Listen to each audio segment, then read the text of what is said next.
Kira-kira teman-teman kadar lemaknya udah naik ke kadar lemak 30% kayak gini nggak? Atau bahkan melebihi sampai ke kadar lemak 35% atau bahkan masih aja di kadar lemak 40% kayak gini. Karena kita abis liburan ya kan, akhir tahun, sekarang Januari udah mau selesai, tapi kita pengen nurunin kadar lemak ya. Karena apa? Karena kita ketika kadar lemaknya tinggi kayak gini, itu kita susah kalau ngedeketin cewek.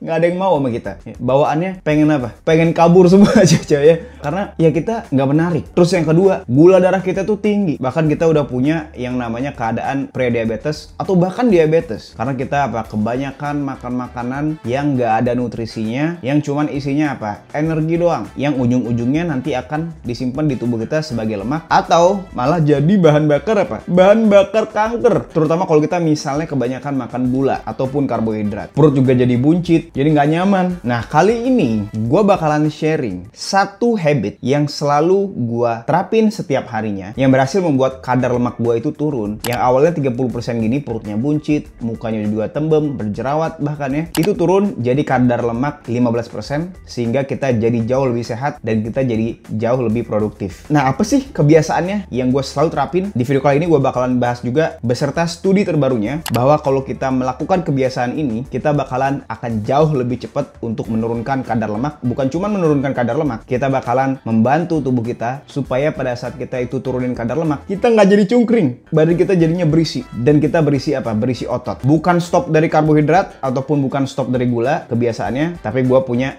habit yang lebih dari itu. Apa habitnya atau kebiasaannya? Kita langsung bahas aja di video ini. Nah, jadi kalau buat teman-teman yang sedang berproses menurunkan kadar lemak supaya kita bisa kesehatannya tuh jauh membaik dan kita jadi lebih produktif dan semakin cuan ya, kita itu wajib memperhatikan pola hidup kita. Kita nggak bisa tuh ya, pola hidup kita itu masih sama kayak sebelumnya. Masih pesan-pesan makanan yang nggak ada proteinnya. Oke, kalau kita misalnya buka aplikasi online, kita lagi apa? Kita capek habis kerja, seharusnya kita kasih nutrisi tuh untuk tubuh kita, kita malah apa? Kita malah pesen yang enak di mulut tapi nggak enak di pembuluh darah kita.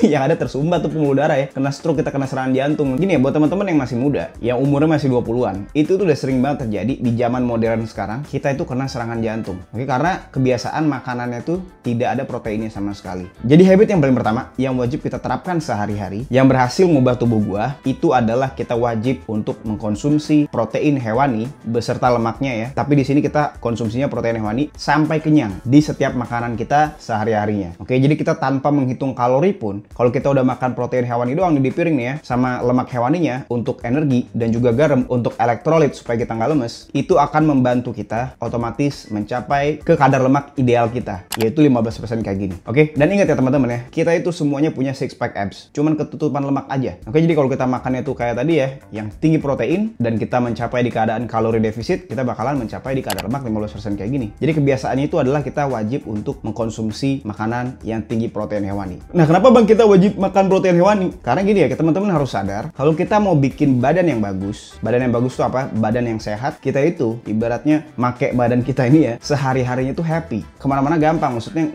nggak sesek ya badannya. Dan badan yang ibaratnya bagus ya, enak dilihat, itu mau nggak mau kita pasti ngeluarin yang namanya effort lebih. Oke, effort itu artinya apa? Effort itu artinya kita harus belinya agak lebih mahal karena kan protein kan pasti lebih mahal ya. Yang kedua, kita juga pasti rasanya tidak seenak kalau misalnya kita makan makanan yang aduh dicampur gula, dicampur minyak, dicampur apa segala macam ya kan, campur tepung, campur nasi. Jadi enak banget makanannya sehingga kita ya pasti gampang makannya, nggak butuh effort, nggak butuh usaha tuh ya. Makan aja enak. Nah, jadi gitu yang membedakan kita kalau kita mengkonsumsi makanan tinggi protein sama makanan-makanan yang nggak ada proteinnya sama sekali. Kalau kita makan protein kita jadi berubah kayak gini badannya, tapi kalau kita jarang makan protein kita pasti susah banget untuk menurunkan kadar lemak. Nah, jadi sebelum gue bahas kelima alasan kenapa kita itu wajib untuk mengkonsumsi protein hewani sampai kenyang, gue mau kasih tahu dulu satu studi ya. Ini studi terbaru dan ini tuh sering banget dibahas di dunia barat ya. Jadi youtuber luar kayak misalnya si Mike ini ya, terus dari si Thomas juga ini, dan banyak juga orang-orang karnivor ya membahas studi ini, dan gue pengen juga ngebahas dalam konteksnya ini bahasa Indonesia. Oke, di studi ini bilang kalau misalnya kita itu mengkonsumsi protein sampai 100 gram, oke, setelah latihan olahraga gitu ya, protein itu tidak akan teroksidasi atau tidak akan berubah menjadi glukosa atau bahkan jadi lemak. Bahkan Dan protein-protein tadi itu bakalan jadi apa? Jadi bahan bakar kita untuk membentuk otot. Jadi muscle protein synthesis itu akan terjadi lebih banyak dibandingkan kita misalnya di studi ini ya dijelasin ya ada 3 grup ya. Grup yang misalnya dia placebo, dia makannya 0 gram protein setelah latihan beban. Terus yang kedua dia cuma konsumsi 25 gram protein. Yang ketiga itu mengkonsumsi sebanyak 100 gram protein. Jadi apa yang terjadi? Jadi yang terjadi itu bener-bener apa? Ini bener-bener ngubah tatanan berpikir kita terhadap protein. Karena dulu itu ya kan banyak banget asumsi mau dari orang-orang fitness ya kan atau bahkan penjual suplemen whey gitu ya. Mereka tuh percaya dulu bahwa kita itu nggak bisa ya ibaratnya menyerap protein lebih dari 25 gram sekali makan gitu. Jadi kita wajib dibagi tuh makannya sampai 4 kali tuh ya kan. Padahal di studi yang terbaru ini kita bisa mengkonsumsi bahkan sampai 100 gram dan itu terserap semua, oke? Dan dipakai menjadi muscle protein synthesis atau pembentukan otot. Jadi itu pentingnya kita mengkonsumsi protein apalagi pada saat kita membentuk badan yang estetik, oke? Badan yang kadar lemaknya rendah tapi massa ototnya tinggi sehingga kita jadi lebih menarik. Nah, kita bisa lihat figur di sini ya, figur dari hasil studi ini, studi terbaru ini ya, studi Desember 2023. Jadi kalau lu lihat di sini yang gua tanda panahin di sini itu asumsi sebelumnya, kalau kita semakin tinggi tuh ya protein intake yang kita konsumsi, itu bakalan terjadi oksidasi. Oksidasi itu adalah proteinnya itu akan menjadi glukosa, tidak bisa kita gunain. Itu prior assumption, oke, asumsi sebelumnya. Dan anabolismnya itu atau penggunaan protein itu untuk jadi otot segala macam itu ya, itu bakalan menurun. Itu asumsi sebelumnya. Tapi setelah ada studi ini ya, ada pemahaman baru nih ya yang gua tanda panahin di sini. Jadi ketika protein intake-nya semakin tinggi, anabolism tuh ibaratnya pembentukan otot itu dan protein dipecah jadi amino acids itu, jadi asam amino itu semakin tinggi. Nah, yang kedua juga nih ya, biasanya orang-orang bilang bahwa kalau misal kita banyak-banyak makan protein, nanti gula darah kita bakalan naik. Ketika dibandingkan tuh ya 3 grup tadi, itu justru glukosanya nggak naik sama sekali karena nggak mengkonsumsi karbohidrat. Jadi teman-teman bisa lihat di sini ya, glukosanya tuh nggak ada perubahan, tapi insulinnya naik karena tugas insulin untuk masukin nutrisi ke dalam sel.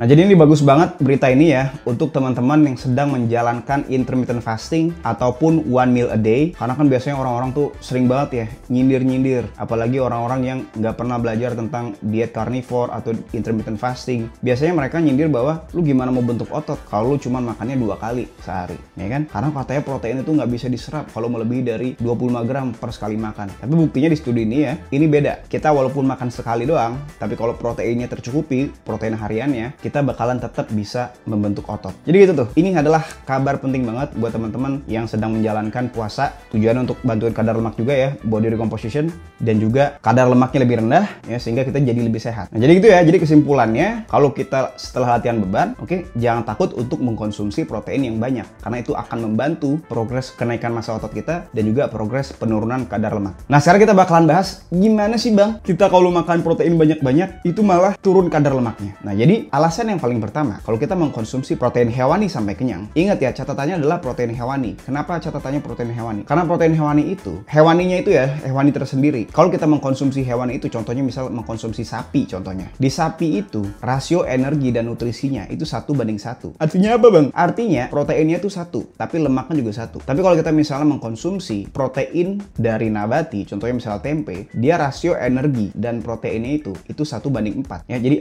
energinya 4, proteinnya itu 1. Sehingga apa? Sehingga kalau kita mau cutting atau menurunkan kadar lemak, kalau pakai protein nabati itu nggak cocok. Kenapa nggak cocok? Karena akan jauh lebih susah. Karena energinya tuh banyak. Kita ibaratnya mau mencukupi protein, tapi energinya ngikut banyak. Kecuali kerjaan kita adalah apa? Kerjaan kita tuh emang aktif sehari-harinya ya. Kita nggak, misalnya kita kerja di depan komputer gitu ya. Yang pola hidup itu sedentary ya. Sedentary itu yang nggak pernah, yang jarang gerak kayak gue gini. Misalnya gue cuman geraknya pada saat nge-gym doang ya. Sisanya gue kerja depan laptop gitu. Itu nggak cocok. Oke? Tapi kalau misalnya teman-teman yang ibaratnya atlet ya kan kerjaannya gerak mulu, ya nggak apa-apa karena nanti pasti protein dan energinya jadi seimbang karena kita ngabisin banyak batu ya energi dari aktivitas harian kita. Jadi protein hewani dan protein nabati itu beda ya, rasio nutrisi dan energinya. Itu dulu yang pertama. Nah, yang kedua, kenapa kita mengkonsumsi protein hewani sampai kenyang? Karena kalau misalnya kita mengkonsumsi protein hewani, itu asam aminonya yang paling lengkap. Selain itu juga ada yang namanya konsep thermogenic effect of food. Oke? Jadi thermogenic effect of food ini adalah ketika kita mengkonsumsi nih suatu makanan, iya kan? Contoh kita misalnya mengkonsumsi protein, bandingin karbohidrat sama bandingin sama sama lemak. Kalau kita mengkonsumsi protein, ya kita butuh energi lagi nih dari tubuh kita sendiri untuk mencerna protein ini, untuk kita jadiin buat rambut, ya kan, buat kulit kita, buat otot kita, buat tulang, ya kan, sama buat hal-hal lain juga. Nah, tapi kalau misalnya lemak dan karbohidrat, teman-teman bisa lihat tabel di sini ya, itu nggak butuh energi yang banyak, oke, sehingga kalau kita misalnya sebagian besar makanan kita tuh lebih tinggi proteinnya, kita bakalan lebih gampang lagi nih untuk berada di dalam keadaan kalori defisit, ya, spending energi lagi,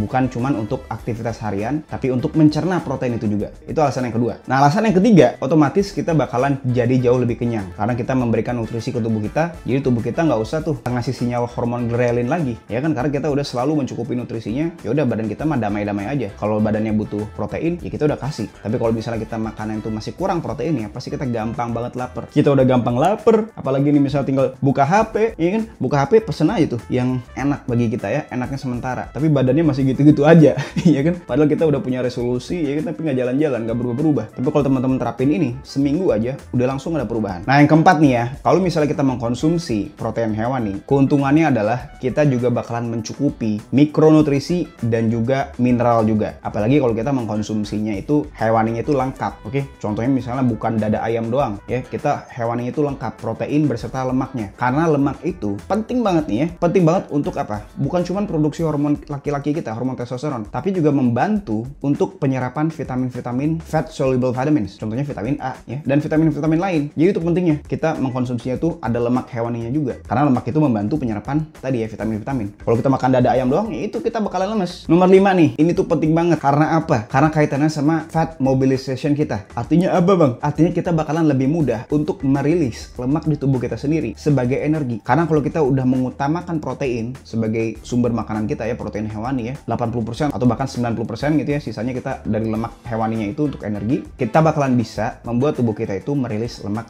di tubuh kita sendiri sebagai energi. Yang nama keadaannya adalah ketosis. Makanya terkenal banget kalau diet ketogenic diet ataupun diet carnivore diet terutama, ya, kita bakalan turun kadar lemak itu dengan cepat. Karena apa? Karena kita tidak membuat hormon insulin kita tuh naik karena kita mengkonsumsi glukosa, ya, sehingga pada saat hormon insulin naik, ya kita pasti badan kita bakalan sifatnya tuh menyimpan. Bukan cuma menyimpan doang, ya, menyimpan energi apapun, itu mau lemak, mau karbohidrat segala macam. Tapi nanti energi dari karbohidrat itu akan dipakai dulu tuh sebagai sumber energi. Tapi kalau kita prioritaskan protein, kita ganti tadi karbohidrat tadi dengan protein, kita bisa langsung menggunakan lemak di tubuh kita sendiri sebagai sumber energi. Tapi yang pertama pasti lemak di makanan dulu. Tapi kalau misalnya kita ada lemak di makanan, ada karbohidrat juga, sehingga kalorinya jadi banyak banget, ya udah kita harus bakar dulu tuh karbohidrat, sehingga prosesnya akan jadi jauh lebih lama. Nah, itulah alasan kelima ya. Jadi kita bakalan membuat insulin kita tuh jadi nggak tinggi-tinggi banget, sehingga kita bisa menggunakan lemak sebagai sumber energi kita. Jadi gitu aja ya. Jadi buat teman-teman, semoga teman-teman mulai tersadarkan bahwa pentingnya protein kalau misalnya kita ingin membentuk badan yang ideal dan punya kadar lemak 15% kayak gini dan punya abs. Oke, selain juga kita pasti jadi jauh lebih sehat, ya. Sehatnya gimana? Sehatnya ditandai dari hasil lab kita, ya. Trigliserida kita juga rendah, gula darah puasa juga kita juga normal, kita nggak diabetes lagi, kita bisa jadi olahraga lebih enak. Jadi gitu. Jadi kalau misalnya teman-teman pengen dimentorin langsung dari gua, apa sih, Bang, diet yang bagus, Bang, buat gua pengen nih turun dari kadar lemak 30% ini ke kadar lemak 15% kayak gini dan buncitnya hilang, dan bahkan kalau bisa jadi six pack, Bang. Nah, teman-teman bisa langsung daftar aja di link di deskripsi. Gua bakalan bantuin bikinin menu makanannya, bahan-bahan makanannya beli di mana yang enak-enak, cara masak yang enak beserta resepnya juga, dan juga kalau kita lagi di luar nih, kita makan apa nih yang sejalan dengan diet kita. Termasuk juga program latihan beban dan juga kardio supaya mendukung pembentukan badan kita, ya, dari skinny fat gini ya, yang nggak ada bentukannya. Jadi kayak gini nih, absnya mulai kelihatan dan berat otot juga jadi naik. Teman-teman bisa langsung daftar di deskripsi. Jadi segitu aja video dari gua. Semoga video ini membantu teman-teman yang bingung, ya, kebiasaan apa sih yang gua harus ubah kalau gua pengen menurunkan kadar lemak. Ini kebiasaannya, ubah makanan kita. Jangan kebiasaan makannya karbo duluan. Kenyangin dulu sama protein. Nanti kalau mau pakai karbohidrat, ya nggak apa-apa, dikit-dikit aja. Segitu aja video dari gua. See you next video. Bye-bye.